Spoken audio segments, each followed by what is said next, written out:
È stato il solito gran festone. Ad Annona Veneto il touch rugby non ha deluso le attese. Un dono per la vita, in memoria al Tony Piazza, ha coinvolto migliaia di persone per un evento benefico in favore della lotta contro le leucemie che ha fatto per un giorno della località veneta la capitale del touch rugby nazionale.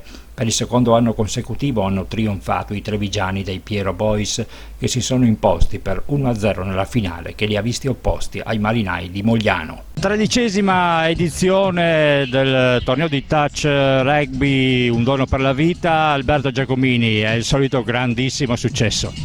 Sì, è un successo anche quest'anno.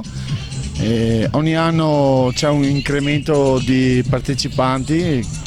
Quest'anno abbiamo 500 giocatori. È un torneo che è riuscito benissimo.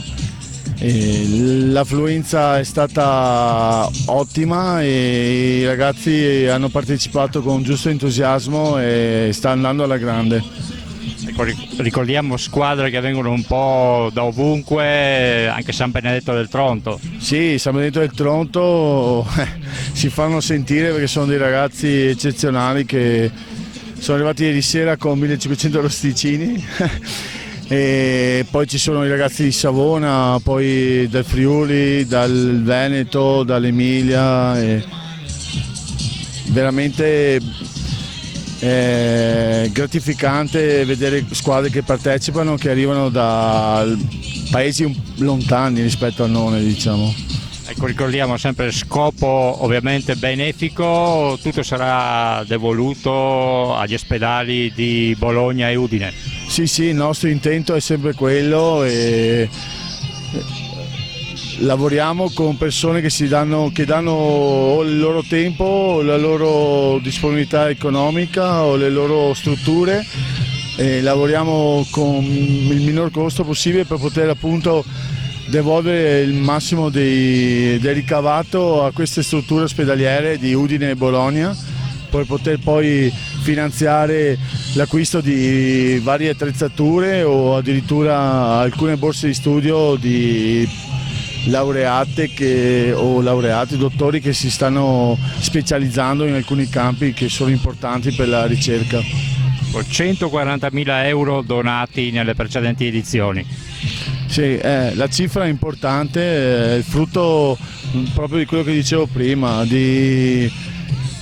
della disponibilità di tante persone, della partecipazione di un grandissimo numero di giocatori, poi anche la sera di tantissimi che partecipano alla giornata e quindi è il risultato di tante cose e soprattutto la finalità, secondo me, quando si sa che la finalità è per uno scopo ben preciso, le persone sono sempre disponibili a dare una mano e questo è quello che fa la differenza, poi nella cifra.